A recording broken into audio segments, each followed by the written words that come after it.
kita buat keyakinan kelas dulu supaya kelas kita lebih tertib ke depannya, ya. Nah, tapi untuk membuat keyakinan kelas itu kalian yang buat sendiri, ya, bukan dari guru ya. Jadi kalian yang sepakat apa-apa kalian yang harus tulis supaya kelas lebih aman dan lebih tertib. Ya, ada di situ yang guru sudah bagikan, bisa ditulis. Setiap orang mungkin berbeda, coba ditulis apa-apa yang kamu rasakan supaya kelas lebih nyaman di kelas. Mungkin apa-apa tulis. Yang sudah selesai bisa tulis di papan. Nanti kita, ya, misalnya apa? Tidak boleh apa gimana? Yang dulu kita sudah pernah tulis. Nah, terus iya, ditulis saja. Yang sudah selesai bisa tempel di atas. Iya. Nah, tulis. Tidak boleh sama, mungkin kalau perasaannya Rifai beda dengan Irfan, ya, atau apa saja. Oke, supaya kita bisa lihat situ nak. Oh, dilarang makan dalam kelas. Boleh. Nah, Dilarang main bola di dalam. boleh. Sudah selesai. Nah, nanti satu orang dua orang bantu guru nulis apa-apa.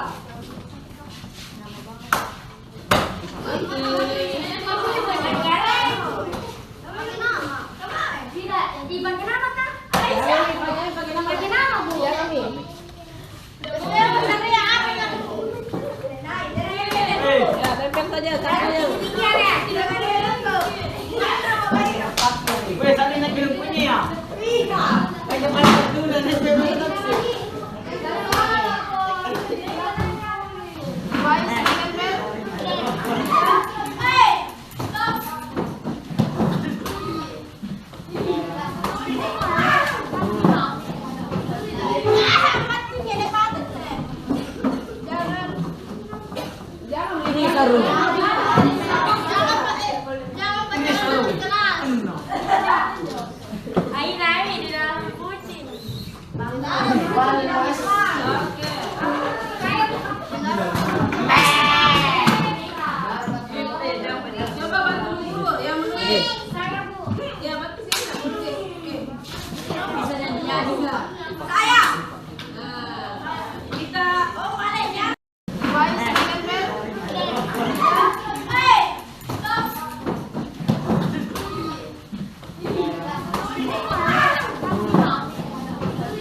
kalian sudah menempel di atas yang menjadi isi buku kalian ya. Tidak sebut nama di atas. Oke, bantu guru membaca nak. Putri sini Putri. Oke. Nanti lihat berapa itu, berapa poin yang sama. Coba ambil satu Putri. Keyakinan kelas ya. Woi.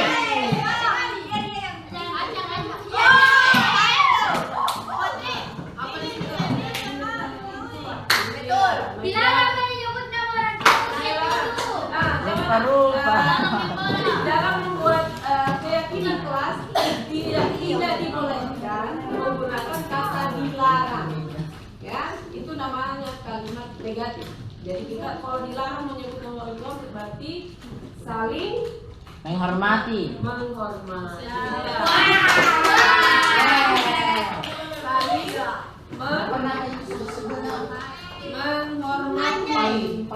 Baca lagi satu, apa tuh?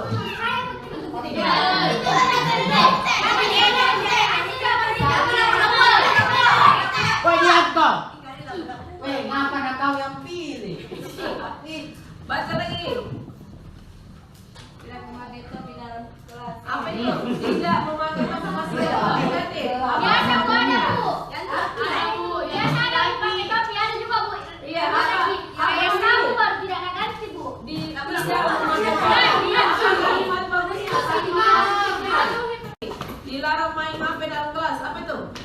Biasa main apa Bu supaya cip-cip Bu. Biar ada guru Bu. Bu, ajak Apa ini? Oh, kemana main HP dulu? Ini masih kalimat negatif. Tapi jadi positif. Tidak menggunakan nama. Tertib. Tertib dalam pembelajaran.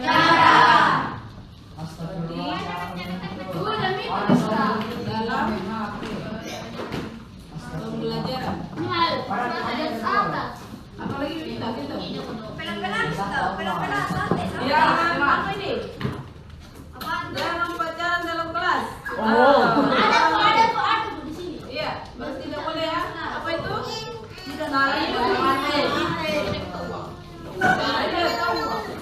Tidak berteman saja ya. Apa lagi nih? Tidak boleh memanggil siswa lain dalam kelas. Menjaga Ketertiban kelas. iya ketertiban kelas. Menjaga ketertiban. Tidak boleh masuk teman tanah. Nanti mengganggu. Ya, Oke. Siapa? Apa ini? Stop. Yang mana putih? Iya, ini harus ditulis. Stop bullying. Ya, tahu. Tahu itu resiko nanti.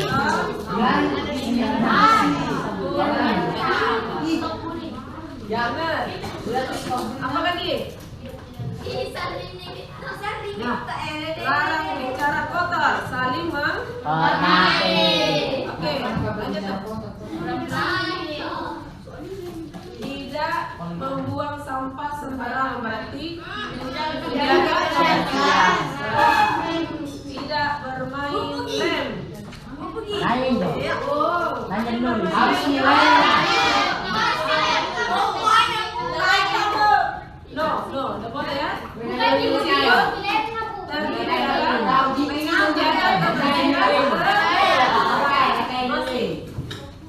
Ada lagi? Iya. Tidak boleh mengambil foto tanpa izin.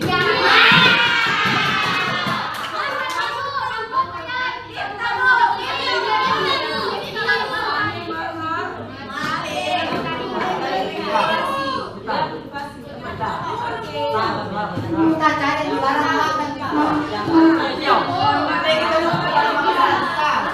Dilarang main bola dalam kelas berarti Jadi saya minta barang makan. Minum tuh. ketertiban kelas. Oke.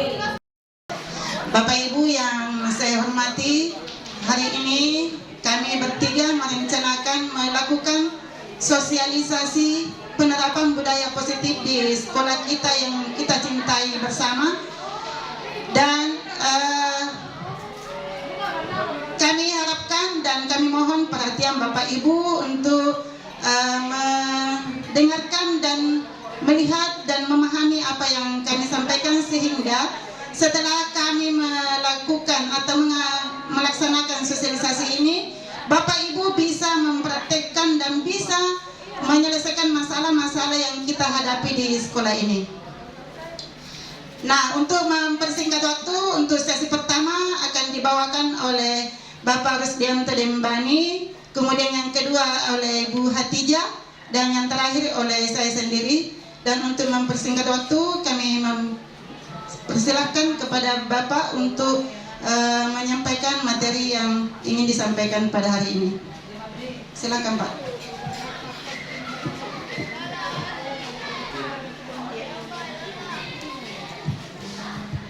Baik, bismillahirrahmanirrahim. Assalamualaikum warahmatullahi wabarakatuh. Waalaikumsalam warahmatullahi wabarakatuh. Alhamdulillah, syukurillah, la haula wala quwata illa billah. Baik. Bapak Ibu yang saya hormati, alhamdulillah hari ini kami bertiga, saya, Yanto, Samsiar dan Bu Hatijah melaksanakan pengimbasan ya atau sosialisasi budaya positif yang kami pelajari dalam pendidikan calon guru penggerak. Dan terkait dengan budaya positif ini ada beberapa materi yang akan kami coba sajikan.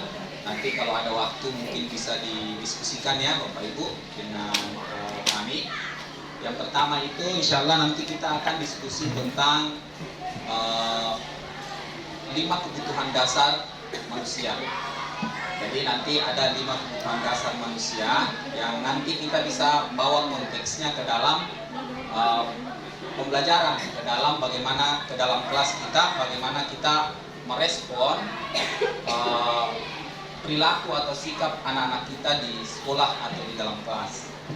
Setelah itu kemudian nanti kita akan masuk pada motivasi, apa yang mendasari seseorang bersikap atau berperilaku itu didorong oleh sebuah motivasi dalam dirinya. Nah, di sini ada 3 hal yang digarisbawahi menjadi ke Ibu Samsiah. Terima kasih. Assalamualaikum warahmatullahi wabarakatuh. Ya, itulah tadi tentang 5 kebutuhan dasar manusia.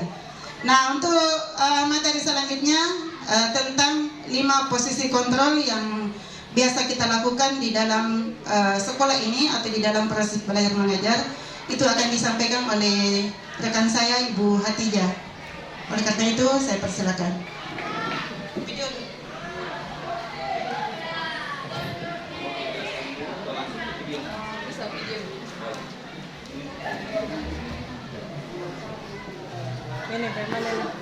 Assalamualaikum warahmatullahi wabarakatuh.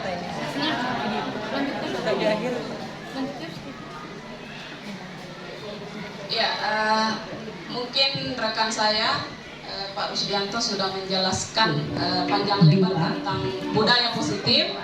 5 posisi kontrol itu adalah 1. Posisi penghukum, 2. Posisi pembuat merasa bersalah, 3. Posisi teman, 4. Posisi pemantau atau motor, dan 5. Posisi manajer. Untuk lebih memahami kelima posisi tersebut, mari kita saksikan kasus Naren yang terlambat hadir 20 menit di sekolah dan melihat bagaimana kelima posisi kontrol dalam menghadapi masalah tersebut. Sini kamu! Melihat bagaimana. Iya, ini sebagai posisi kontrol sebagai penghukum ya. Nanti kita bisa bedakan yang mana posisi kontrol sebagai penghukum, mana sebagai pembuat merasa bersalah.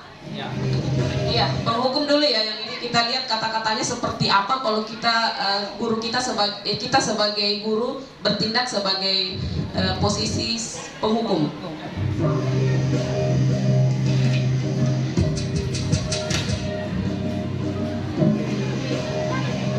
Naren! Sini kamu! Ya beginilah mungkin. Ibu. Selalu terlambat. Kamu deh, pasti terlambat. Maaf Bu, saya Apa? Apa coba? Alasan kamu apa lagi? Kapan sih kamu tidak terlambat? Malas sekali ya kamu jadi anak. saya Dasar pemalas. Gak kapok-kapok sih kamu. Sudah berapa kali terlambat? Sana, kamu keliling lapangan basket 2 kali. kenapa saya harus keliling lapangan basket Bu? Kenapa? Kamu melawan ibu. Berani-beraninya jawab. Sudah terlambat, masih berani jawab pula. Sekarang, keliling lapangan basket 5 kali sekalian. Biar kapok. Cepat. Pergi sana ke lapangan basket. Iya, mudah-mudahan kita tidak ada di posisi ini ya. Untuk saat ini, karena ini sudah zaman milenial ya, bukan zaman yang kolonial lagi ya. Nada tinggi menghardik Tuhan.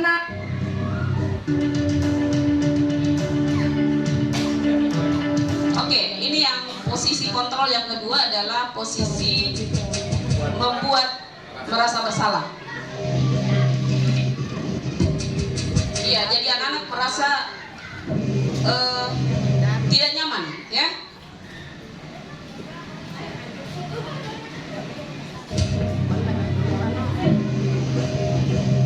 Naren,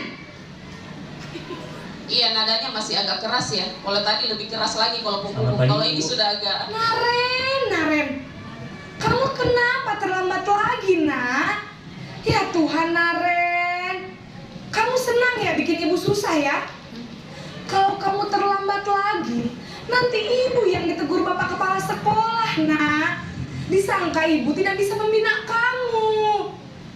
Duh, gimana ini? Ini posisi anak merasa bersalah ya. Gusti Naren, Tidak nyaman. Naren, kamu suka ya kalau ibu ditegur bapak kepala sekolah? Terus, sekarang ibu harus tulis apa ini di buku absen? Ini kamu sudah sering terlambat loh. Ibu harus apa coba? Maaf Bu, maaf sekali. Ya sudah, lain kali jangan bikin ibu susah lagi anak ya. Ibu tidak akan kuat lagi kalau kamu begini terus. Bisa jantungan kalau ibu ditegur bapak kepala sekolah. Sana cepat kelas. Maaf ya Bu, maaf sekali. Guru mengambil Yang ketiga adalah posisi kontrol sebagai teman. Ini yang sering saya lakukan di kelas.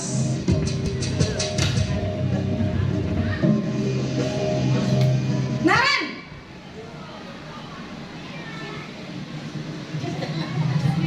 Selamat pagi Bu. wah, sudah jam berapa ini, Ya, nak? sudah agak lembut sedikit Selamat ini. lagi ya sayang. Iya Bu, habis ibu saya lupa bangunkan saya Bu. Kamu malah menyalahkan ibu kamu. Kamu bukannya anak yang larinya paling kencang. Kok terlambat sih? Iya Bu, saya memang terlambat bangun tadi. Jadi biarpun saya lari kencang, tetap gak kekejar Bu. Ya sudah sana. Nanti lain kali larinya lebih kencang lagi ya. Biar gak terlambat lagi. Bikin seneng ibu. Demi ibu. Bisa kan? Bisa lah Bu. Ya sudah sana masuk kelas. Ibu beresin urusan absen kamu. Kamu ini ada saja. Oke, ini adalah posisi yang keempat sebagai pemantau.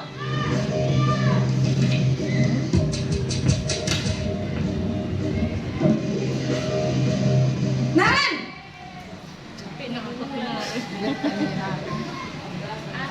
Selamat pagi Bu. Naren, apa peraturan sekolah kita tentang jam berapa kita harus masuk sekolah, nak? Kita harus di sekolah jam 7 Bu. Iya betul, sekarang sudah jam 7.20. Naren sudah tahu konsekuensinya jika terlambat hadir. Paham Bu. Saya harus tinggal kelas pas jam istirahat selama 20 menit. Iya benar, konsekuensinya demikian. Jadi nanti jam 9.30 pas istirahat, kamu harus tinggal di kelas, kerjakan tugas tambahan untuk ketinggalan kamu, ya? Baik Bu. Dan posisi terakhir adalah sebagai manajer.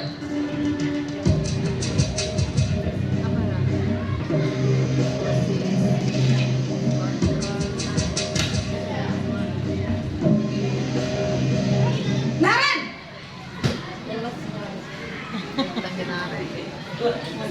Selamat pagi Bu. selamat pagi Naren. Maaf Bu, saya terlambat. Iya, sekolah masuknya jam 7, sekarang sudah jam 7.20. Jadi sekarang bagaimana ini Naren? Maaf Bu, saya lupa setel alarm saya semalam. Baiklah, menurut kamu, keyakinan sekolah yang mana yang perlu kamu tingkatkan? Menghargai diri sendiri dan orang lain mungkin ya Bu. Setuju. Jadi, apakah Naren meyakini prinsip saling menghormati tersebut? Iya Bu, saya meyakininya. Apakah Naren bersedia memperbaiki masalah keterlambatan ini? Bersedia Bu. Bagaimana kamu akan perbaiki masalah keterlambatan ini? Saya akan coba untuk tidak lupa menyetel alarm saya, Bu. Baik, kalau Naren lupa menyetel alarm di rumah, ada orang yang kira-kira bisa bantu mengingatkan tidak? Ada, Bu. Kakak saya, Kak Emma. Ada lagi selain Kak Emma? Selain Kak Emma, ada ibu saya. Baik, jadi yang mengingatkan Naren adalah Kak Emma dan ibu kamu ya? Kira-kira akan mulai setel alarm kapan nih Naren? Setelah pulang sekolah, akan segera saya lakukan. Baik, jadi Naren akan setel alarm untuk bangun besok pagi dan akan diingatkan oleh kakak dan ibunda Naren ya.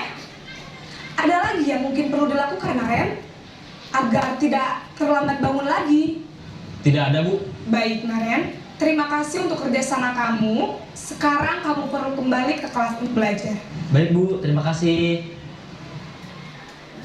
Posisi manajer adalah posisi kontrol yang disarankan untuk membimbing murid memiliki sikap disiplin yang positif, yaitu murid yang mandiri, bertanggung jawab, dan dapat memecahkan masalah. Oke, dari 5 posisi kontrol yang seharusnya ada tadi, yang disarankan, yang tidak disarankan kita sebagai pengajar atau pendidik adalah yang posisi pertama dan kedua, yaitu sebagai penghukum dan membuat merasa bersalah. Ya, mungkin kita harus memahami bahwa setiap anak terlahir dengan keunikan masing-masing. Dia memiliki karakter atau suatu yang sudah lahir sudah begitu. Kita tidak bisa memaksakan peserta didik kita seperti apa yang kita mau, ya. Jadi diibaratkan kita guru itu atau pendidik itu sebagai petani, ya. Artinya kita tidak bisa merubah kodrat alam dari peserta didik kita seperti apa yang kita mau, ya. Kita hanya bisa mengarahkan, memantau untuk mendapatkan kebahagiaan peserta didik kita. Misalnya kita seorang petani jagung misalnya ya. Kita tidak bisa mengharapkan apa yang jagung yang kita tanam itu nanti hasilnya adalah padi, ya. Tetap sebagai jagung nanti, tapi bagaimana kita memeliharanya menjadi tanaman jagung yang berkualitas dengan hasil yang bagus, dengan memupuknya, memeliharanya, sama dengan peserta didik kita. Bagaimana cara kita menuntun mereka, anak-anak kita, dengan kita bertindak sebagai yang paling bagus katanya itu adalah sebagai manajer tadi ya. Iya, yang penghukum jangan di zaman milenial sekarang ini dengan zaman yang teknologi kita masih di penghukum. Mungkin di zaman saya sekolah mungkin tidak masalah sih ini, ya, karena kurang bagus ya, sangat tidak dibenarkan penghukum dan pembuat rasa bersalah.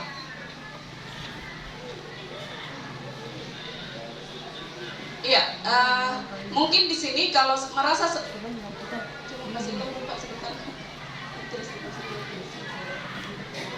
ya, mungkin selama ini saya sebagai guru, pribadi ya, saya pribadi selama ini masih belum sampai ke tingkat manajer ya, masih di tahap sebagai teman dan pembuat merasa bersalah, ya. Dan itu sebenarnya kalau penghukum itu akibatnya jangka panjangnya itu anak-anak merasa dendam dengan kita. Iya, dia dendam karena dia bisa mengganggu orang lain, ya, dampaknya ke depan itu. Jadi ke kita itu dia jadi tidak respect dengan kita. Nah, sedangkan untuk yang pembuat merasa bersalah itu peserta didik kita akan merasa rendah diri, merasa misalnya kalau bagaimana kalau kelakuanmu ini Bu Guru tanyakan ke orang tua kamu, ya, dia merasa bersalah. Jadi dia tidak percaya diri jadinya. Nah, mudah-mudahan kita jadi seorang guru tidak ada di posisi 1 dan 2 itu, ya. Iya. Saat ini saya masih mungkin di teman dan pemantau. Kalau teman ini anak-anak merasa peserta didik kita tergantung dengan kita. Iya, karena kita membujuk dia untuk melakukan hal yang kita mau, ya. Iya, jadi dia masih tergantung dengan kita, bukan dari dalam atau intrinsik dari dirinya sendiri, ya. Sedangkan untuk yang pemantau ini, hasilnya peserta didik itu melakukan sesuatu yang kita mau, bukan atas dasar dirinya sendiri, tapi dia merasa dipantau oleh kita. Iya, itu akibatnya. Tapi kalau dia manajer, dia kesadaran dari dirinya sendiri untuk berubah. Jadi mudah-mudahan kedepannya saya masih belajar juga ya, karena selama ini setelah saya mempelajari modul ini sangat banyak manfaatnya untuk saya sendiri, walaupun belum sampai saya ke tingkat manajer ini, masih tahap belajar. Iya. Jadi kalau manajer ini yang paling disarankan oleh kita sebagai guru dan pendidik. Mudah-mudahan saya dan teman-teman sekalian bisa merubah paradigma lama menjadi paradigma baru sekarang, yang kita jadi guru yang lebih baik lagi ke depannya, ya. Kita jadi teman-teman yang mau mendaftar nanti jadi guru penggerak, jangan embel-embelnya kalau mau jadi pengawas atau apa, bukan, tapi ilmunya sangat bagus sekali. Saya sudah rasakan 3 bulan terakhir ini saya masuk di guru penggerak, itu banyak sekali yang ilmu baru yang saya dapat. Dan nanti mungkin terakhir bulan 5, mudah-mudahan tambah hari tambah banyak yang saya dapat di situ. Mudah-mudahan teman-teman ada yang bergerak hatinya, ya, untuk mendaftar jadi guru penggerak, ya. Karena kita akan kalau banyak sekali manfaatnya sebenarnya, ya, Pak. Ya, mungkin sekian dari saya, nanti dilanjutkan oleh teman saya Bu Samsiar untuk menjelaskan tentang segitiga restitusi, yaitu bagaimana jika ada kasus di kelas dan bagaimana menanganinya. Oke, terima kasih. Assalamualaikum warahmatullahi wabarakatuh. Ya, terima kasih. Tepuk tangan dulu untuk Ibu Hatijah.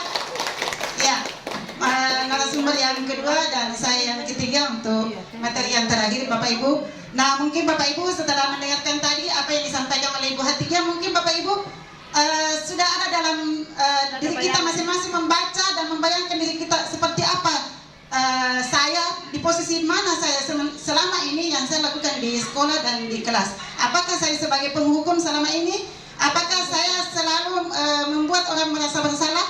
Dan apakah saya sebagai teman, sebagai pemantau dan sebagai manajer? Dan mungkin Bapak Ibu baru mendengar posisi manajer Bapak Ibu, dan itulah yang terbaik yang bisa kita lakukan di sekolah ini, baik di sekolah maupun di dalam kelas. Itulah hal yang terbaik Bapak Ibu untuk kita lakukan untuk memposisikan diri sebagai manajer.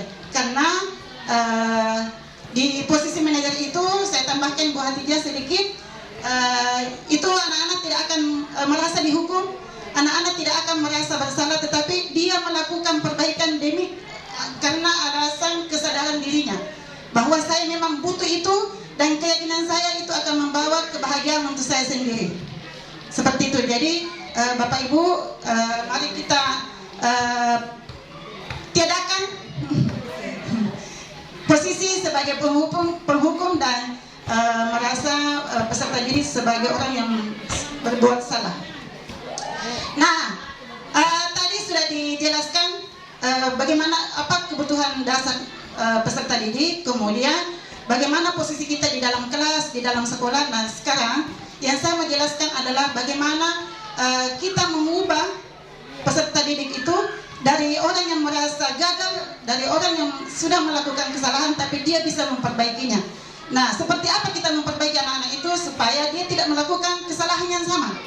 Nah, itulah yang saya akan menjelaskan tentang restitusi atau perbaikan kesalahan dengan segitiga restitusi. Nah, seperti apa itu segitiga restitusi? Nah, melalui restitusi, seorang guru akan menanggapi anak yang berbuat salah dengan mengupayakan anak melakukan evaluasi internal. Jadi, dia akan mengevaluasi dirinya bahwa, oh, yang saya lakukan itu memang betul-betul salah, dan itu masih bisa diperbaiki. Iya, seperti itu. Jadi kita munculkan kesadaran dirinya. untuk memperbaiki kesalahan karena memang dia butuh untuk menjadi orang yang lebih baik. Nah, saya kira itu jadi segitiga restitusi itu ada 3 Bapak Ibu, namanya juga segitiga. Yang pertama adalah menstabilkan identitas. Bagaimana kita melihat anak-anak atau mengubah identitas anak-anak dari orang yang merasa gagal setelah melakukan kesalahan berubah menjadi orang yang sukses. Nah, itu untuk menstabilkan identitas. Kemudian yang kedua adalah validasi tindakan yang salah, bahwa semua perilaku itu bisa diperbaiki. Kemudian yang ketiga adalah membuat keyakinan kelas. Ya, saya persilakan ke Bapak Paswet. Terima kasih atas kesempatan yang diberikan. Ya, yang di depan adalah guru andalan kita, guru penggerak. Maka saya juga tergerak untuk bertanya. Karena kapan tidak bergerak, berarti ada kelainan. Terima kasih. Materi ini sangat menarik. Merubah kebiasaan itu tidak gampang, butuh proses. Contoh, setiap pagi saya selalu masih mau ke situ, padahal ruangan saya sudah pindah. Ya, nanti saya bawa ke alam sadar bahwa ruangan saya pindah, baru tergerak tidak ke situ lagi. Jadi merubah kebiasaan tidak gampang. Yang kedua, materi ini saya laporkan kepada saudara saya Bu Hatijah. Ada 5 kontrol. Ya, untuk menuju puncak manajerial. Ya, itu tidak gampang juga. Karena kita dulu diajar dengan guru yang berlatar belakang kolonial Belanda ya. Maka itu melekat sampai sekarang. Tetap kalau guru-guru yang dunia yang baru terangkat. Begini, anak-anak kan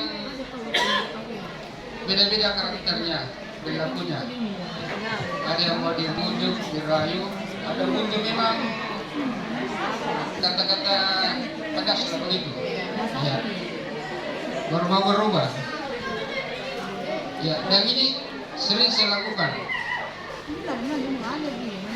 Dibujuk, tidak berubah. Kadang juga tatapan mata, ada memang siswa sudah mengerti. Ini cara pandangan ini karena berulang, berarti kita kembali ke yang pertama itu, mengukur. Ya. Yang kedua, terkadang anak-anak ini terus melanggar. Dipujuk, diraih, akhirnya kembali ke hukum. Memang harapannya ini apa itu tadi yang 5 manajerial. Tapi tingkah laku anak-anak sama dengan kita bersaudara. Ada yang orang tua cuma membentak, ada yang cuma mau dikasih sayang, berubah. Ya, itu pertanyaan saya. Jadi mungkin kata kuncinya di sini, sekarang sudah tiba saatnya kita menghapus adalah sikap saling menghukum, saling menyalahkan. Marilah kita menatap masa depan dengan penuh harapan dan keyakinan. Terima kasih.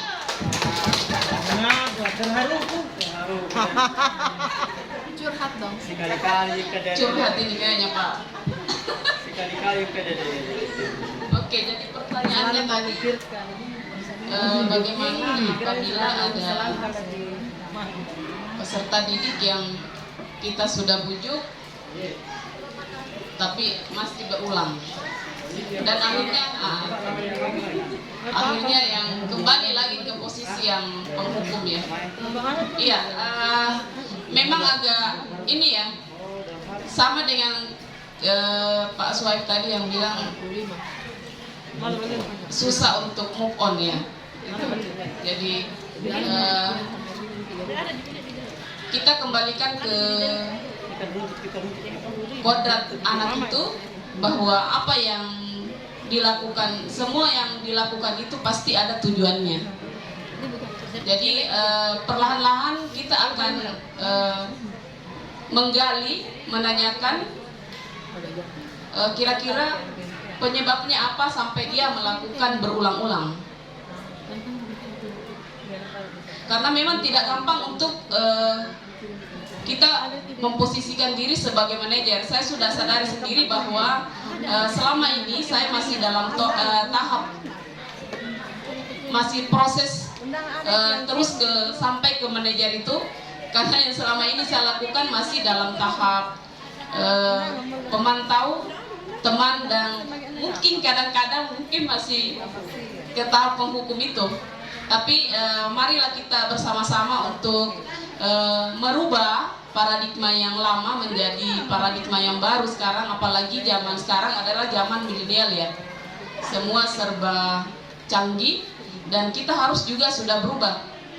Bagaimana kita apapun yang anak-anak lakukan, kita harus komunikasikan dulu, kita harus menggali apa kira-kira penyebabnya, seperti yang di materi yang disampaikan tadi oleh saudara saya Bu Samsiar.